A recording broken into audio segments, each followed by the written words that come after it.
Hello again to another Agricultural React. Today we'll be watching what a sci-fi show tells us about life post-capitalism from Marcus Werner.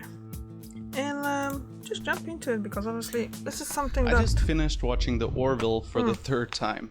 It's a Star Trekian comedy sci-fi series, but it has some seriously deep social commentary. It basically imagines us, humanity, in the 25th century. And there's this great episode that really stuck with me this time around. It's the series finale. Captain, I'm receiving a message from Sargus 4. From the researchers? I thought we were supposed to contact them. It starts when the crew of the Orville get a message from another planet, one that's not too dissimilar from our Earth today. The message is from Lysella, who's been trying to contact them for a really long time. Lysella knows about the Orville, but she's the only one on her planet. The crew accidentally revealed their origin on a covert operation in a previous episode. But when they left, Lysella couldn't stop thinking about all the wonders that she'd seen on board the ship. You see, her home planet has a lot of problems like poverty, water shortage, corruption, and fear-mongering. Societal problems that we also have in our world. Everyone's scared and paranoid because nobody trusts each other. And after seeing life on the Orville, she can't stand to live there anymore. Even with her relatively comfortable middle-class life, she wants out. So they give her refuge. The commander, Kelly, is appointed to help Lysella acclimatize to everything. It's her new home now, so she needs someone to guide her through a very new way of living here. Welcome to the galaxy. As Kelly shows her around, she displays all of the technologies that Lysella has only been dreaming about time and time again. And that's when Kelly tells her about the technology that changed everything for them, the matter synthesizer. It was the single most transformative moment in our history. When all your material needs are provided for at no cost, changes the entire game. The matter synthesizer is a technology that can literally materialize goods. A synthesizer that can reproduce any item requested just with some programming. You know, just this could change the world back on my planet. Even just one of these synthesizer things. In the 25th century timeline of the Orville, these synthesizers have become ubiquitous. Everyone has them. And we see this time and time again throughout the show. It's always one of the highlights for me. We must have more. 500 cigarettes. Now there's more to Lysella's story, and we'll get to that. But first, let's start with the underlying idea here. The idea behind scarcity.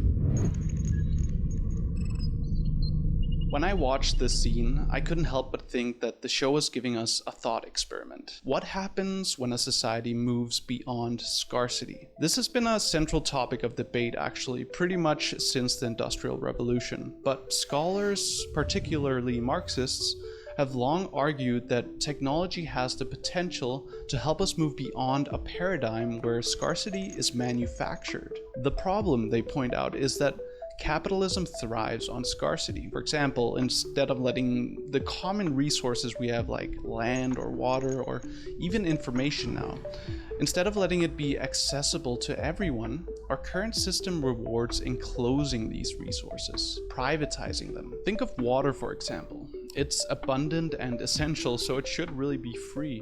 And that's also why it's an international human right. But once it's bottled and sold by corporations like Nestle, for example, it stops being a common resource, and instead it becomes a commodity. What Nestle has done here is basically manufacture the scarcity of water. This is something that's referred to as artificial scarcity. And it's when the value of a good is driven up, but artificially. So those who sell it can make a profit. But the problem here, of course, is that it's now harder for the average person to access what they need. And labor works in a similar way, actually. In our society, we have to sell our time and effort to put food on the table, right? If we're deprived of free access to essential commons like land and water, even though they might be abundant, and can be distributed even with our current technology, they can only be acquired with money. And for most of us, money is scarce. People then have to chase money to survive, and that becomes life's purpose for a lot of people. And eventually, even our time becomes scarce too because of that. We've even started to equate our time with earning potential. But let's say, like in the Orville, we had a next level technology like the matter synthesizer. Would it be possible to disrupt this cycle then? Well, possible, yes, of course, but think about how we actually have technology to make things better right now, but that it isn't always put to good use. People in the United States can't afford insulin. The average price for one vial of insulin is about $285. Why, for example, do so many people still die from treatable diseases like diabetes or high blood pressure when we have life-saving medications and technology like insulin pumps or blood pressure monitors? Of course, there are logistical issues, but these tools exist and could dramatically improve way more lives than they currently do. Forget about the patent system being about progressing the sciences and the arts, as the Constitution says. It's become a business strategy. That is a very kind of interesting take on it. Like, obviously, I did start watching all of it, but then kind of stopped it. But obviously, it is very good. It's like a exercise to think what would happen if we would be able to have access to everything that we want. What would happen with people? How would that actually work out on the society, on our society? Because like, I watched this one short today, and the guy was saying why was he radicalized? And he was radicalized when he was 8 years old, and his dad came over and from work, and they just like, oh, it's just eat, but we have to go to the school board meeting. And in the school board meeting, he basically they were talking about giving lunch to every child in the school. The school was small because the town was small as well, but he said like 2,000 people. And then obviously, people that were against giving every child, no matter the income of the parents and how can they afford feeding that child or not, every child, the people that they were against it were the people that are going to church every Sunday. So that I'm kind of like looking at it, and now it's kind of like a lot of those people, especially you can see that from America, all of those Christians and stuff, they're going for, no, you can't have abortion, but you have to have the baby to term. But what about after that? Can that woman afford that child? You know, to provide the best upbringing for that child? No. Are we gonna help her? No, either. Why would I? Yeah. So things like that, this just really works on my nerves. And this isn't some idealization either. In Denmark, where I grew up, for example, every national universally has access to insulin. The technology is actually there, but the systems we have in place reward profit over accessibility. Pharmaceutical companies don't turn a profit if their insulin is affordable. So it's not as simple as having the right technology. And this brings us right back to Lucella's story. After learning about the matter synthesizer, Lucella actually wants to go back to her planet. It's weird, I know, but she wants to share the technology with her people. Basically so she can help her world, help those who are suffering unnecessarily, but she needs to bring the synthesizer to do that. Why couldn't you help them? Why couldn't you share your technology? I mean, there are whole countries that barely have clean water. This could save millions of lives. Unfortunately for her, the crew of the Orville have this non-interventionist policy, right? So they actually deny her plea. She's still welcome to return, of course, but just not with the technology. But why, she thinks? She can't let that thought go. So she starts to feel guilty. And that guilt eventually builds up to the point that she decides to return home anyway. But as she gets on the ship to go back, an alarm goes off. Kelly seems to know what's happening here. She asks Lucella to see her bag, and for good reason. In it, she's caught with blueprints for how to create the matter synthesizer. And this is where things get particularly interesting. You might be thinking the same thing as Lucella, right? Why can't she help her home world? The answer to all of her society's problems are basically right there. Come with me. I want to show you something. So, Kelly leads Lucella to an environmental simulator and shows her the answer. The simulator depicts real events that happened on another planet, where a society at the same developmental stage as Lacella's once flourished. But on this planet, the Union, which is the organization behind the Orville, introduced advanced technology before the planet's society was ready for it. And when they got it, it didn't go so well for them. What's really interesting about this is that the conversation between Kelly and Lacella very much mirrors the discussion about technology, money, and work that's being debated in our world today. And since coming technologies like AI and quantum computing promises to change everything for us, it's more relevant to talk about than ever. So let's address the question: why isn't technology by itself enough? There's a Japanese scholar, Kohei Saito, who lays it out very neatly in his latest book from 2024. It's called Slow Down. He writes that capitalism manufactures artificial scarcity to perpetuate itself, and this makes abundance its natural enemy. In other words, even if Lacella brought back the matter synthesizer to her world, the underlying rules that govern the capitalist logic here would likely find ways to make the technology exclusive, expensive, or restricted. And similarly, in our world, if we had something like the matter synthesizer, most likely only the wealthy would have access to it, and they would restrict it. Because if not, abundance would disrupt the profit-driven system that's rewarded them. We've seen this play out in our world too. The Industrial Revolution brought us new machines that could produce goods faster and more efficiently than ever before. But instead of freeing up people's time, the machines were used to ramp up production, not to reduce work hours. Think about how our technology has advanced tremendously since just 100 years ago. But still, we haven't had a work reform since then, despite our newfound capacity for productivity. The status quo is still to work 8 hours per day, and it has been for a century.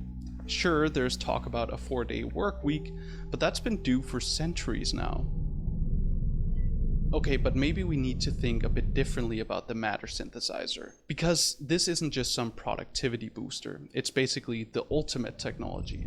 It outright just eliminates the need for production. It could basically eliminate scarcity altogether, which might be what Lacella is thinking too.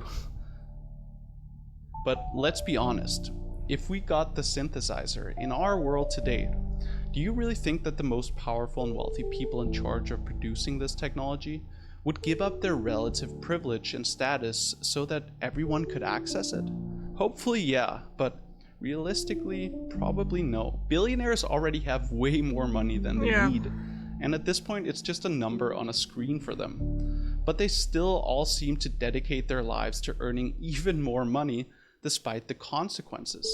They've gotten power hungry, and even those who once had an altruistic goal seem to have been corrupted now.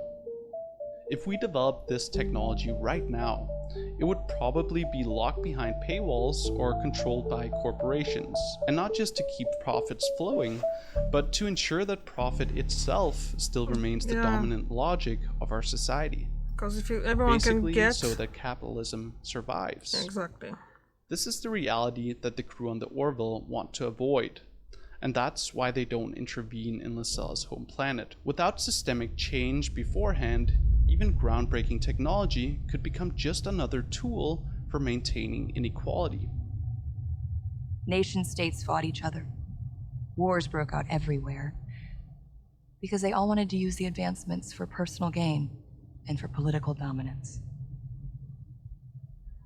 They wiped themselves out in 5 years. 9 billion people. Gone. Just gonna pause here for a second. I put hundreds of hours into these scripts and videos, and your support really helps me out a lot. If you're enjoying this video, please give it a like and subscribe too. It really means a lot. Alright, back to it. In the Orville, representative democracy has flourished, and corruption seems to be almost non-existent. One thing you can say for democracy is that all other forms of government are even worse. Society here has long ago reached a point in which the ubiquity and prominence of money and profit isn't bringing out the worst in them. They've moved beyond it. It's basically a time that's ripe for a technology like the matter synthesizer. So, back to the story. After a few days, Kelly sits down with Lucella in the mess hall. She's decided to stay after all. I don't blame her. But there's still something bothering her. You see, Lucella doesn't understand why everyone here is working. All of their needs are met, so why bother? And this is where things get interesting. Kelly understands Lucella's puzzlement and tells her, people still work, not because they need to, but because they want to. See, on your planet, currency is money. In the Union, it's reputation. Yeah, that would be kind of nice to have it as well, having the different thing, not to work because you, being able to work because you want to instead of because you have to. You know, like everyone would find a job that they really like, really enjoy. That would be something, isn't it? Mm-hmm. Oh. Interesting. Grammarly offers AI help now, huh? Okay. I totally lost the track now, what I want to say.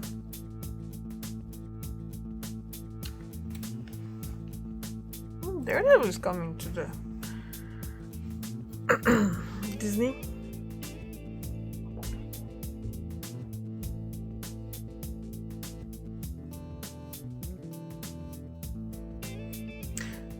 We haven't finished watching the first 3 seasons of Daredevil. We were trying to do the whole Defender saga, but unfortunately some of them are kind of boring.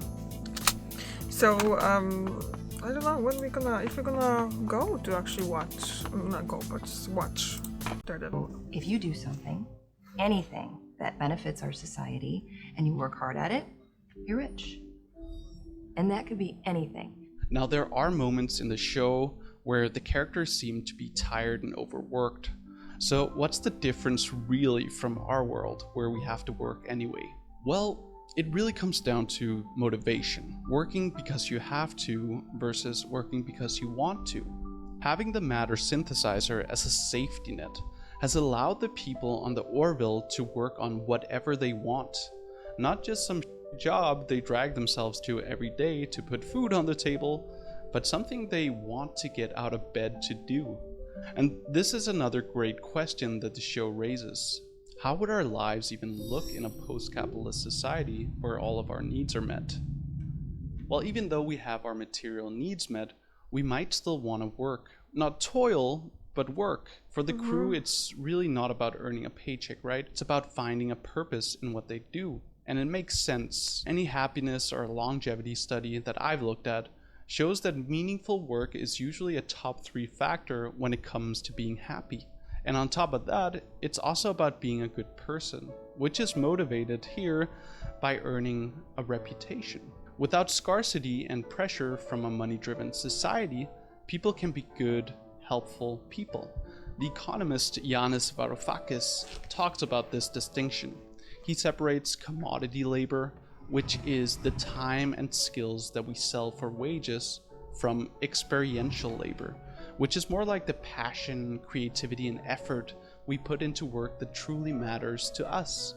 It's this experiential labor that makes our work meaningful, he says, even if it doesn't always get rewarded in a profit-driven system. If we had the matter synthesizer, we'd have all of our needs met, but we'd probably be bored to death, if not unhappy, just lounging around on our phones all day. I really am when I do that on those days. So while capitalism might have distorted what work means for most, the Orville shows us what work might look like in a different paradigm. And that technology, if done properly in an egalitarian world, might one day let us become better people, working for better reasons.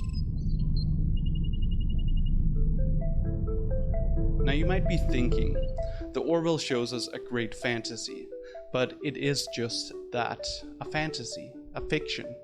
Real technology depends on real science, not some TV show. Well, yeah, of course, scientific progress depends on research and experimentation, but it actually also needs big, bold ideas, and that's where sci-fi shows like The Orville comes in. In his book, Dark Skies, political scientist Daniel Dewdney points out that scientific and technological advances have often been influenced by science fiction. Scientific advances depend not just on painstaking empirical research, but also on imaginative intellectual leaps. Take the Hungarian physicist Leo Szilard, for example. His concept of the nuclear chain reaction was inspired by H.G. Wells' A World Set Free. This breakthrough eventually led to nuclear reactors, but unfortunately also nuclear weapons. That's the duality of technology. It is, of course, a reciprocal relationship. Most sci-fi premises have been inspired by scientific breakthroughs. There's no science fiction without actual science. But writers like Jules Verne and H.G. Wells dreamed up voyages to the moon long before we had tools to make it happen. Dewdney also points out that most sci-fi isn't written to make a case just for technological progress alone. It's also about the human stories that unfold around it, like Lacella's story. And through these stories, sci-fi often holds a mirror up to our own society. After watching The Orville, I found it easier to take a step back and question the norms in our society, and hopefully you did too watching this. In the end, Lacella decides to remain on The Orville, and I don't blame her. Yeah, it's gonna be a big learning curve, but I got the right coach. She'll do fine. The showrunners have recently announced that they plan to release another season, probably sometime this year. I hope we get to see how Lacella integrates into this society. But for now, I would love to hear your thoughts in the comments. I also have a Patreon account where you can support my work. Unfortunately, I still need to put food on the table to make videos. I actually wonder if it'll still make me want to make videos if I had something like a matter synthesizer. I guess my argumentation would suggest, yeah, I would. And here's a video where I talk about post-capitalism in a very different sense. That's an interesting view. I would like to say that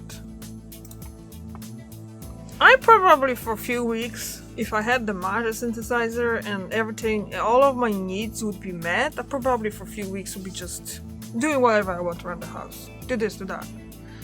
But then after a while, I would get bored and I would definitely start doing something like either crafts or gardening. I like gardening and other things, cooking as well. Multiple things that I like to do. I don't need to leave the house. I can get myself busy in and around the house. So yeah, there's everything depending on the person as well.